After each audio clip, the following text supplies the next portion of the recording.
transforming life.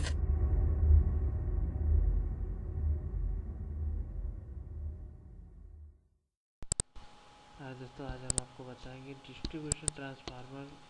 Distribution system में जो transformers होते हैं उनको कैसे बचाया जाता है, मैं वो आपको बताएंगे कि उनको जलने से, डिस्ट्रीब्यूशन ट्रांसफार्मर को जलने से कैसे बचाया जाता है वो हम आपको बताएंगे।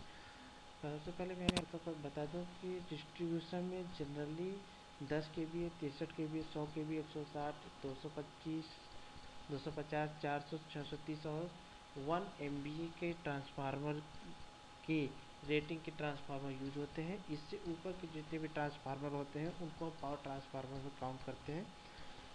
तो डिस्ट्रीब्यूशन में 10 से लेके 1 MVA के जो भी 10 kVA से लेके 1 MVA तक के बीच के जो भी रेटिंग के ट्रांसफार्मर होते हैं उनको हम जो है डिस्ट्रीब्यूशन ट्रांसफार्मर बोलते हैं। जनरली क्या होता है कि डिस्ट्रीब्यूशन ट्रांसफार्मर के जलने की रेटिंग पावर ट्रांसफार्मर की जलने की रेटिंग से बहुत ज़्यादा होती है। इसलिए हम लोग को तो डिस्ट्रीब्यूशन ट्रांसफार्मर को अक्सर क्या करते हैं, बचाना पड़ता है, जलने से बचाना पड़ता है।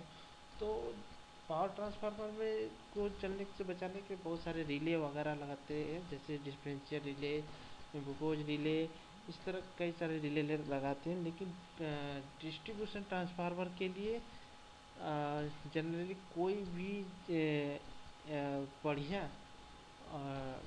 पावर प्रोटेक्ट उसको बचाने के लिए, उसको प्रोटेक्शन करने के लिए सिस्टम नहीं लगाया जाता है। जनरली हम उसमें केवल और केवल दोनों साइड में, मतलब एसटी और एलटी साइड में केवल फ्यूज लगाते हैं। और डिस्ट्रीब्यूशन ट्रांसफार्मर में इसके अलावा उसको अगर से बचाना हो, डिस्ट्रीब्यूशन ट्रांसफार्मर को बचाना हो तो फ्यूज के अलावा और क्या क्या उपाय कर सकते हैं।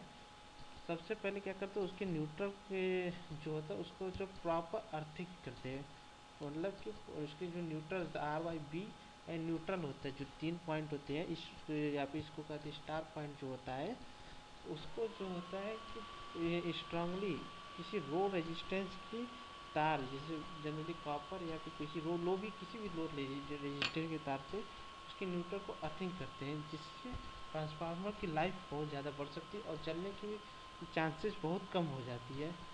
ठीक है, जैसा कि इस सिस्टम में देख सकते हैं, ये जो होता है इसके न्यूट्रल पॉइंट, न्यूट्रल जो होता है उसको हमेशा हमेशा अर्थ, ग्राउंड से हमेशा प्रॉपर अर्थ किया जाता है। इनकेस अगर इसमें इसको हम अगर अर्थ नहीं करते हैं तो इसकी जो वाइंडिंग में उसमें जो है सर्कुलेटिंग करंट फ्लो करने लगता है, और ये जो सर्कुलेटिंग करंट आपस में जो फ्लो करती है इसकी वजह से हीटिंग होती है, और हीटिंग से इसके अंदर ट्रांसफार्मर के अंदर का जो इंसुलेशन होता है उसके ब्रेक होने के चांसेस बढ़ जाते हैं।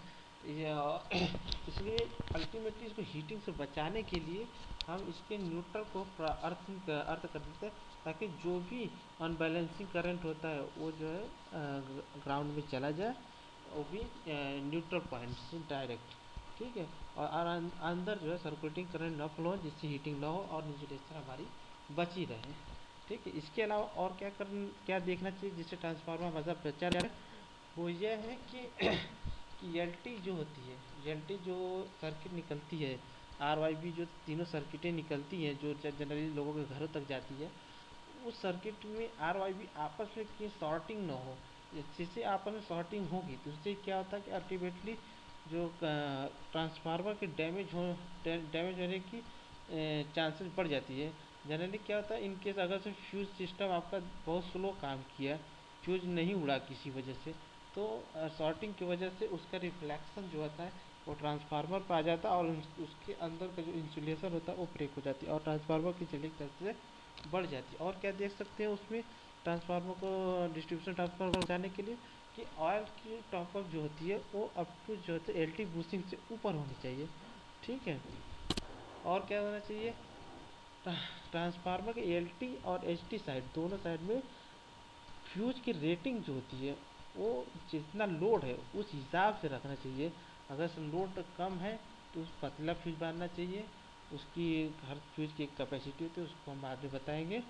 और अगर से ज़्यादा रेटिंग के आपने फ्यूज बांध दिया, हल्की कोई जर का या कोई शॉर्ट सर्किटिंग हुई LT साइड में, उसे ट्रांसफार्मर के जलने के चांसेस बढ़ जाते हैं। तो इस वजह से एल टी और एस टी दोनों साइड में जो है जितना लोड है उस हिसाब से फ्यूज बांधना चाहिए। जैसा कि हम पहले भी बता चुके हैं